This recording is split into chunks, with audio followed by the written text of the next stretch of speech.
اللہم صلی علی سیدنا محمدin وعلی آل محمد کما صلیت علی ابراہیم وعلی آل ابراہیم انکا حمید مجید. اللہم بارک علی محمد وعلی آل محمد کما بارکت علی ابراہیم وعلی آل ابراہیم انکا حمید مجید.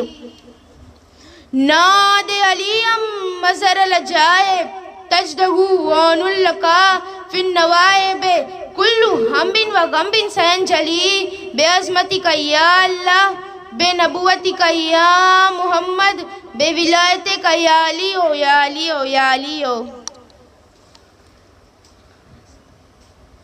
سوئے زندان چلی آپ کے نازوں کے پلی، سوئے زندان چلی آپ کے نازوں کے پلی، سوئے زندان چلی، سوئے زندان چلی. بابا جونم بابا جونم بابا جونا، بابا جونم بابا جونم بابا جونا. قافلہ جب سوئے زندان چلا، قافلہ جب سوئے زندان چلا، اپنے بابا سے سکینہ نے کہا ہو گیا قید تمہارا کنبہ. دیکھو بابا میرا رسی میں گلا، ہائے میری یتیمی، ہائے میری غریبی، ہائے میری یتیمی، ہائے میری غریبی. بابا جونم بابا جونم بابا جونا، بابا جونم بابا جونم بابا جونا. بابا ایک بار تو آنکھیں کھولو، قیدی بیٹی کی یہ حالت دیکھو. بابا ایک بار سکینہ کہہ دو، بولو بابا میرے کچھ تو بولو. ہائے میری یتیمی، ہائے میری غریبی، ہائے میری یتیمی، ہائے میری غریبی. بابا جونم بابا جونم بابا جونا، بابا جونم بابا جونم بابا جونا. بابا پانی کی مجھے آس نہیں، میرا سقا میرا عباس نہیں، اشک پی لوں گی مجھے پیاس نہیں، ہم کو یہ کرب بلا راس نہیں. ہائے میری یتیمی، ہائے میری غریبی، ہائے میری یتیمی، ہائے میری غریبی. بابا جونم بابا جونم بابا جونا، بابا جونم بابا جونم بابا جونا. بابا ایک بار صدا دو بابا، اپنے نزدیک بلا لو بابا. شمر آتا ہے بچا لو بابا، اپنے دامن میں چھپا لو بابا. ہائے میری یتیمی، ہائے میری غریبی، ہائے میری یتیمی، ہائے میری غریبی. بابا جونم بابا جونم بابا جونا، بابا جونم بابا جونم بابا جونا. سوئے زندان چلی آپ کی نازوں کی پلی، سوئے زندان چلی آپ کی نازوں کی پلی، سوئے زندان چلی، سوئے زندان چلی. آپ سب درود شریف پڑھ، آپ کیا رب کے حل پر.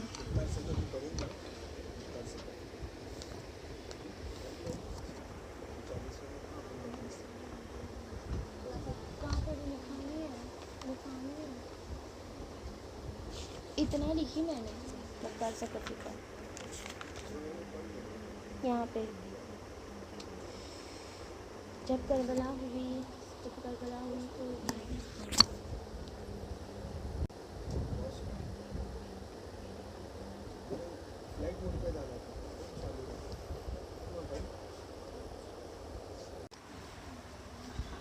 جب یزید کے حکم پہ امام حسین علیہ السلام کے سر مبارک کو تن سے جدا کر کے رسول اللہ کی بیٹیوں کو قیدی بنا کے شام تک پہنچایا گیا، تو یزید نے اپنے سپاہی کو یہ حکم دیا کہ رسول اللہ کے نواسے کے سر کو شام کے باہر روک کے رکھو، اور شام والوں کو کہا کہ آج کا دن عید کا دن ہے، ہر شخص نئے کپڑے پہنے اپنے اپنے گھروں کی چھت پہ چڑھ جائے. جیسے ہی رسول اللہ کا خاندان آئے تو معاذ اللہ پتھر مار کے استقبال کرنا۔ 3 دن تک رسول اللہ کی بیٹیوں کو شام کے باہر ٹھہرایا گیا اور شام کے ہر مسلمان نے نئے کپڑے پہنے، اور رسول اللہ کا خاندان شام کی گلیوں سے گزرتا تو کہیں کوئی پتھر مارتا تو کہیں سے کوئی گرم پانی پھینکتا، کہیں سے کوئی تماشا دیکھتا۔ رسول اللہ کی نواسی بی بی زینب سلام اللہ علیہ بے چادر شام کی گلیوں سے چلی رہی تھی، اور امام حسین علیہ السلام کا سر مبارک نوکے نیزہ پہ قرآن کی تلاوت کر رہا ہے۔ بس جیسے ہی قیدی سادات یزید کے محل میں پہنچے، یزید نے امام حسین علیہ السلام کے سر کو سامنے رکھا اور لاٹھی لے کے امام حسین کے سر مبارک کو معاذ اللہ توہین کرنے لگا۔ اس وقت یزید کے محل میں روم کا ایک سفیر موجود تھا۔ اس نے جب یہ دیکھا کہ عجیب قافلہ ہے، بے پردہ بیویاں ہیں، شرابیوں کا مجمع ہے، ایک بیمار زنجیروں میں جکڑا ہوا ہے اور ایک نورانی سر یزید کے سامنے رکھا ہوا ہے اور وہ اس کی توہین کر رہا ہے، اس نے سوچا کہ یہ کوئی مجرم ہوں گے جن کو اتنی بدترین سزا مل رہی ہے۔ لوگوں سے پوچھا کہ یہ کون ہے؟ کسی نے کہا یہ فاطمہ اور علی کا خاندان ہے۔ یہ جو عورت دیکھ رہے ہو یہ فاطمہ کی بیٹی ہے۔ یہ جو کٹا ہوا سر دیکھ رہے ہو یہ وہ فاطمہ کا بیٹے کا سر ہے۔ وہ پوچھنے لگا کون فاطمہ؟ یزید کے وزیر نے کہا فاطمہ بنت محمد۔ پھر اس نے پوچھا کون سا محمد؟ وہ کہنے لگا محمد اللہ کا رسول۔ وہ چیخ کے بیٹھ گیا اور حیرت سے کہنے لگا یعنی یہ کہ یہ خاندان تمہارے نبی کے بیٹی کا خاندان ہے؟ افسوس ہے تم پہ، میں ہمارے نبی داؤد کا 40واں پوتا ہوں، لیکن آج بھی میری قوم میرا احترام کرتی ہے، لیکن افسوس تمہارے نبی کو ابھی 50 سال بھی نہیں ہوئے اور تم نے ان کے خاندان کا یہ حشر کر دیا۔ جب دربار میں شور ہونے لگا یزید نے کہا کون ہے یہ؟ سپاہیوں نے کہا روم کا سفیر ہے جو کہہ رہا ہے جس نبی کا کلمہ پڑھتے ہو اسی کے خاندان کو قتل کرتے ہو۔ یزید نے کہا اس کی یہ مجال، اس کا بھی سر قلم کر دو۔ جب اس کا سر کاٹنے جا رہا تھا تو وہ کہنے لگا اے لوگو میں تسلیم کرتا ہوں تمہارا نبی سچا نبی ہے، لا الہ الا اللہ محمد رسول اللہ۔ سپاہیوں نے پوچھا کہ میں تمہیں قتل کر رہا ہوں اور تم ہمارے نبی کا کلمہ پڑھ رہے ہو۔ تو وہ کہنے لگا کل رات میرے خواب میں عیسیٰ مسیح اور حضرت داؤد آئے تھے اور وہ فرما رہے تھے کہ تمہاری وجہ سے ہمارا سر اونچا ہوگا، تم آخری سچے نبی محمد کے نواسے کے لیے سچ کہتا ہوا مارا جائے گا۔ اے لوگو میں تسلیم کرتا ہوں کہ تمہارا نبی سچا نبی ہے، لیکن افسوس ہے تم لوگوں نے اپنے نبی کی صداقت اور شرافت اور ان کے خاندان کی قدر نہیں کی۔ آپ سب درود شریف پر آپ کا رب خیال پر۔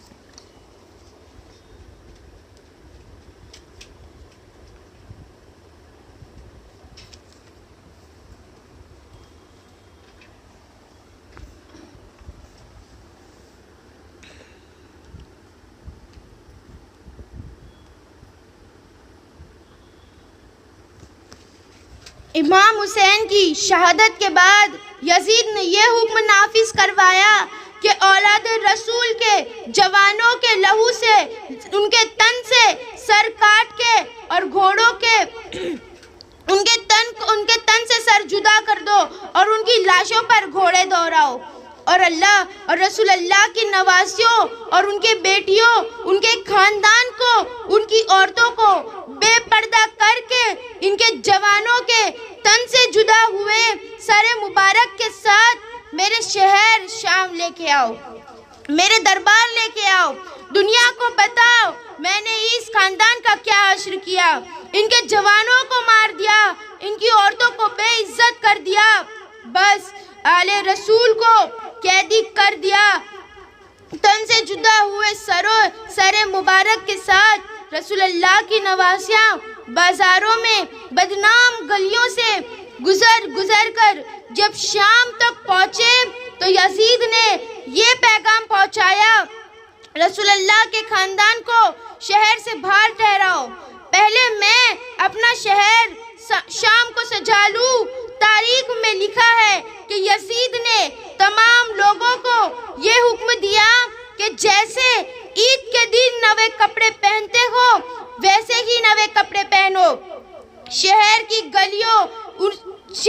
گلیوں کو سجایا اور سب سے کہا کہ اپنے چھتوں پہ چڑھ جاؤ، اور جب اولاد رسول اولاد علی شام میں داخل ہو تو پتھر مار کے استقبال کرنا، ان کو بتاؤ ان کی اوقات کیا ہے۔ معاذ اللہ 3 دن تک رسول اللہ کی بیٹیاں شہر سے باہر غریبوں اور بے وارثوں کی طرح بیٹھی رہی۔ بس جب پورا شہر سج گیا، سارے لوگ تیار ہو گئے تو رسول اللہ کی بیٹیوں کو بلایا گیا۔ کہیں سے کوئی پتھر مارتا تو کہیں سے کوئی گرم پانی پھینکتا، کہیں سے کوئی توہین کرتا تو کہیں سے کوئی تماشا دیکھتا۔ رسول اللہ کے خاندان نے برداشت کیا۔ اب امام حسین کا سر نوکے نیزہ پہ بلند ہو کے قرآن کی تلاوت کر رہا ہے۔ کچھ لوگوں کو ہنسی آ رہی ہے، کچھ لوگ ہنس رہے ہیں، کچھ لوگ تماشا دیکھ رہے ہیں، کچھ لوگ ساری چیزیں دیکھ رہے ہیں۔ قسمے کا اثر ہے کہ کس قسم کا یہ صحرا ہے، نوکے نیزہ پہ سوار ہو کے پھر بھی اللہ کا ذکر کر رہا ہے۔ بس جب شہزادیوں اور امام سجاد قید ہو کے یزید کے دربار آ پہنچے تو یزید خوشی سے جھوم رہا تھا۔ اتنے میں کسی نے امام حسین کے تن سے جدا ہوئے سر کو یزید کے سامنے پیش کیا۔ یزید اپنے ہاتھوں میں لاٹھی لے کے امام حسین کے پاک لبوں پر مار رہا تھا، معاذ اللہ، اور ہنس ہنس کے کہہ رہا تھا، کاش میرے بابا زندہ ہوتے، کاش میرا دادا زندہ ہوتے تو میں ان کو بتاتا کہ میں نے بنی ہاشم کے ساتھ کیا کر دیا۔ رسول اللہ کی نواسیوں کو ان کے نواسے کی توہین کر رہا ہے۔ اتنے میں یزید نے یہ سوچا کہ اللہ نے مجھے اتنی بڑی عزت دی ہے دربار میں۔ دربار کے کاتب سے کہا، آؤ منبر پہ اور دنیا کو بتاؤ بنی امیہ نے اس زمین پہ کیا مرتبہ رکھا ہے۔ وہ بکا ہوا کاتب منبر پہ آ کے یزید کی شان میں قصیدے گانے لگا۔ اتنے میں امام سجاد زنجیروں میں جکڑے ہوئے کہنے لگے، اے خاتب، افسوس ہے کہ تم نے مخلوق کو راضی کرنے کے لیے اپنے خالق کو ناراض کیا ہے، بس تم نے اپنا ٹھکانہ دوزخ بنا لیا ہے۔ پھر امام سجاد نے یزید کی طرف دیکھا اور کہا، اے یزید، مجھے بھی اجازت دے کہ میں اپنے خاندان کا تعارف کرواؤں۔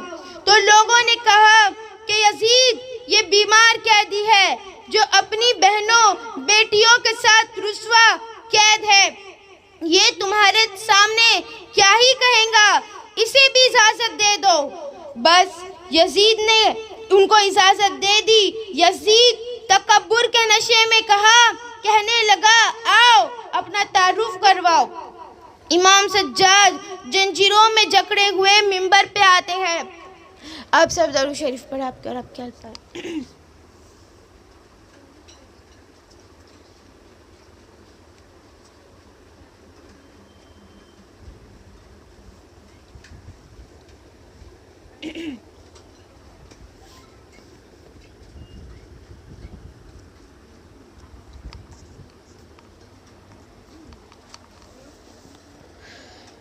امام سجاد منبر پر آتے ہیں اور فرماتے ہیں، تعریف اس اللہ کی جو تعریف کے قابل ہے۔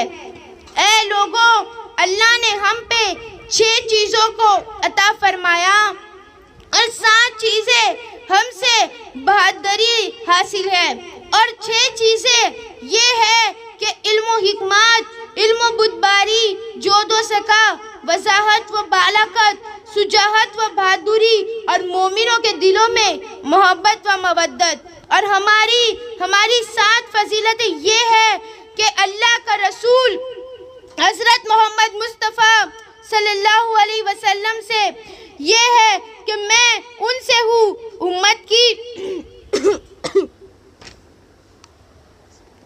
امت کے صدیق اور جوان مرد علی اور جعفر ہم میں سے ہے۔ روز محشر اللہ نے ایاز ہمارے خاندان کو بخشا ہے۔ جب تک علی حوض کوثر کا جام نہ پلائے کسی کو تو وہ جنت میں داخل نہیں ہوگا۔ رسول اللہ کے شہر، رسول اللہ کا شیر حمزہ ابن عبد المطلب ہم میں سے ہے۔ رسول اللہ کی اولاد جن کو اللہ نے جنت کا سردار بنایا وہ حسن و حسین ہم میں سے ہے۔ اللہ جس عورت کو تمام عورتوں کی سردارنی بنایا وہ رسول اللہ کی بیٹی فاطمہ ہم میں سے ہے۔ جو آخری حجت زمانہ قیام ہوں گے وہ مہندی ہم میں سے ہے۔ اے لوگو، جو مجھے جانتا ہے وہ مجھے جانتا ہے، جو نہیں جانتا اس کو میں اپنا حسب و نسب بتاتا ہوں۔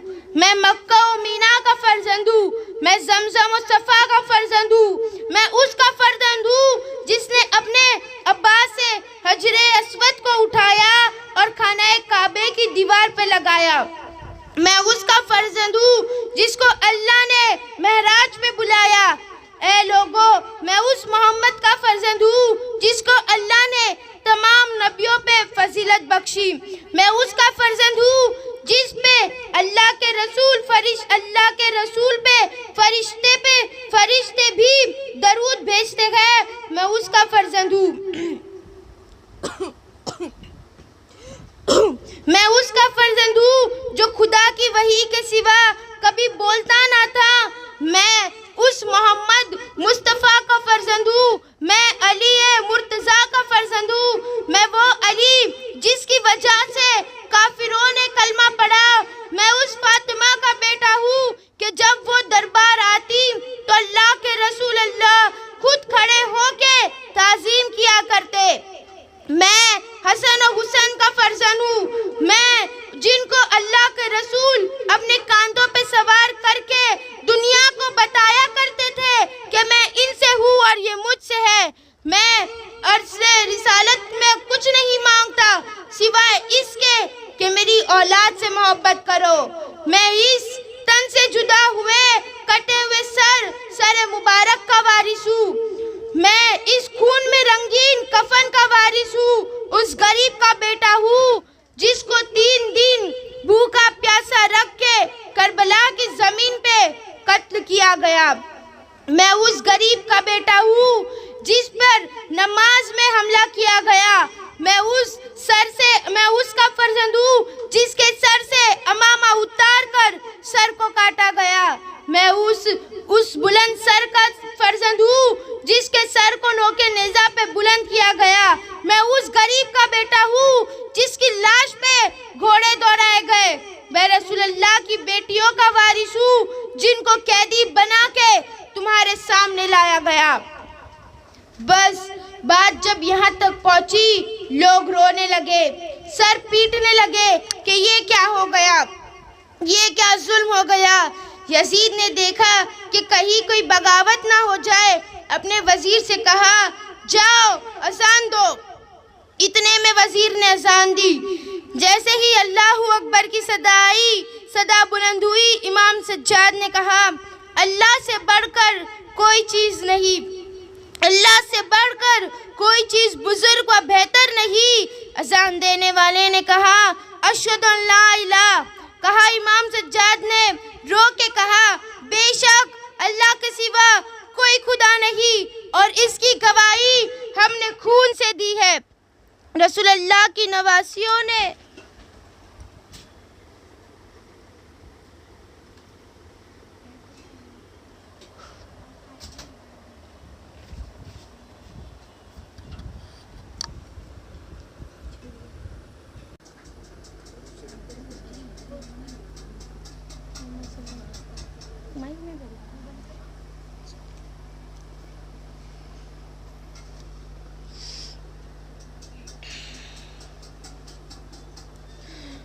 اذان دینے والے نے اشہد اللہ الہ کہا۔ امام سجاد نے رو کے کہا بے شک اللہ کے سوا کوئی خدا نہیں اور اس کی گواہی ہم نے خون سے دی ہے۔ رسول اللہ کی نواسیوں نے بے پردہ ہو کے پتھر کھا کے دی ہے۔ اتنے میں اذان دینے والے نے کہا اشہد ان محمد رسول اللہ، بس یہ کہنا تھا۔ امام سجاد نے یزید کی طرف دیکھا اور کہا اے یزید بتا یہ محمد ہمارا جد ہے یا تمہارا جد ہے؟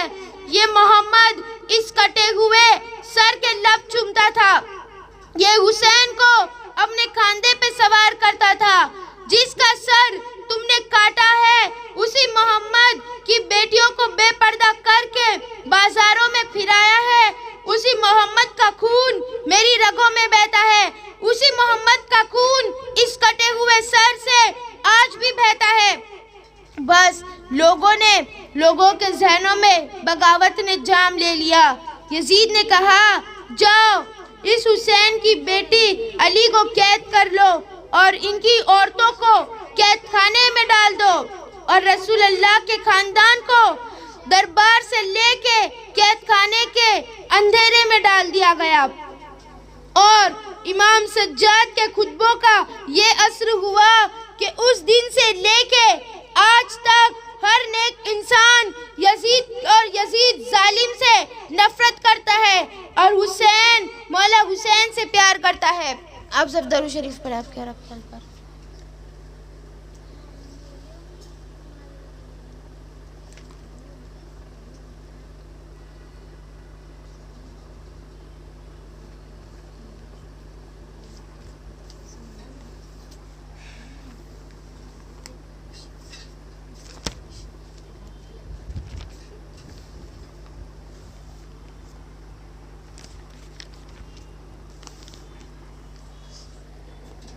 امام سجاد کے خطبے کے بعد سوئے ہوئے لوگوں کے ضمیر جاگنے لگے۔ یزید نے یہ کہا کہ رسول اللہ کے خاندان کو قید خانے میں ڈال دو۔ بس رسول اللہ کی بیٹیاں نواسیاں امام سجاد کے ساتھ غریبوں اور بے وارثوں کی طرح قید میں رہنے لگی۔ دن گزرنے لگا، ان بے وارث بیویوں کے ساتھ ایک بچی بھی تھی جس کو سکینہ بنت حسین کہتے تھے۔ وہ رات کو اپنے بابا کو بے پناہ یاد کرتے تھے، وہ روتے رہتے تھے اور بابا بابا کہتے رہتے تھے۔ اس بچی کے رونے کی آواز میں اتنا درد تھا کہ یزید کے محل کی دیوار ہلنے لگی۔ یزید نے کہا کہ اس بچی کی آواز مجھے بے چین نے کر رکھا ہے، اس کو زندان میں رکھو تاکہ اس کی رونے کی آواز میرے پاس نہ آئے۔ بس اس 4 سال کی بچی کو زندان کے اندھیرے میں رکھا گیا۔ وہ تنہا اندھیرے میں بار بار رونے لگی۔ اس بچی کی بے چین کرنے والی آواز یزید نے زیادہ شراب پینے لگا، پھر بھی اسے نیند نہ آئی۔ بالآخر اس نے کہا پوچھو یہ بچی چاہتی کیا ہے؟ سپاہی امام سجاد کے پاس آ کے کہنے لگے یزید نے کہا ہے کہ اس بچی سے پوچھو کہ یہ چاہتی کیا ہے، بار بار کیوں روتی ہے؟ امام سجاد نے رو کے کہا یہ بچی اپنے بابا کو چاہتی ہے، اسے ایک بار اس کے بابا کا سر مبارک دے دو، یہ خاموش ہو جائے گی۔ بس یزید نے امام حسین کے سر مبارک کو زندان بھجوایا۔ جیسے ہی سکینہ اپنے بابا کا سر دیکھے تو وہ زاروں قطار رونے لگے اور کہنے لگی بابا مجھے آپ کے بنا نیند نہیں آتی، بابا آپ کے بعد شمر مجھے تماچے مارتا ہے، بابا آپ کے بعد مجھے کوئی چابک مار رہا ہے، آپ کے بعد مجھے قید کر دیا گیا ہے، مجھے زندان میں رکھا گیا ہے۔ بس وہ بچی روتی رہی، اپنے بابا کے سر کو چومتی رہی۔ اتنی دیر میں رونے کی آواز ختم ہوئی۔ امام سجاد نے کہنے لگے